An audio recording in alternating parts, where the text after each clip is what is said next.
Nutrition tip for anyone who's using GLPs, and I don't see this talked about often enough: electrolyte consumption, specifically sodium and potassium. You could probably include magnesium in there as well.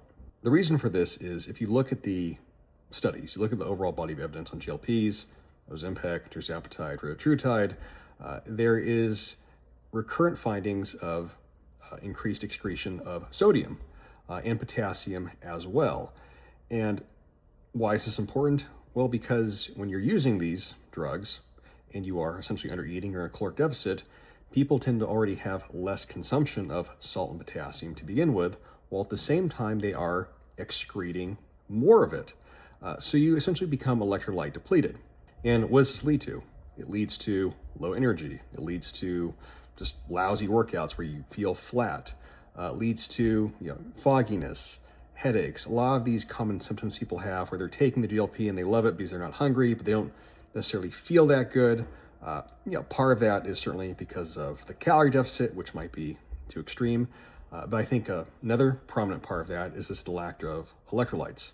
You need to watch your sodium and potassium and magnesium intake because you probably are losing those things at now an increased rate. And if you're also underhydrating at the same time, well, now you're definitely not going to feel good.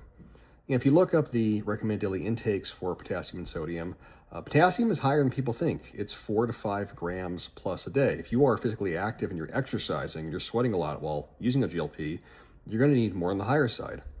Same thing for sodium. At least about 2,500, 3, maybe 4 grams or more. Again, if you're exercising, you're trying to be physically active, which you should be.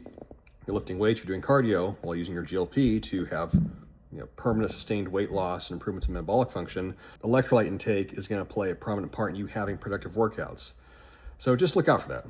And this is something obviously you can track in the variety of nutrition apps that exist. And then magnesium as well.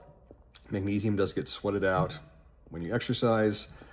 Somewhere around 40, 50% of the population is magnesium deficient or doesn't get enough of it. So supplementing with that, magnesium glycinate, tartrate, biglycinate, malate, what have you, throw that in there along with your potassium and your sodium. Thanks for listening, guys.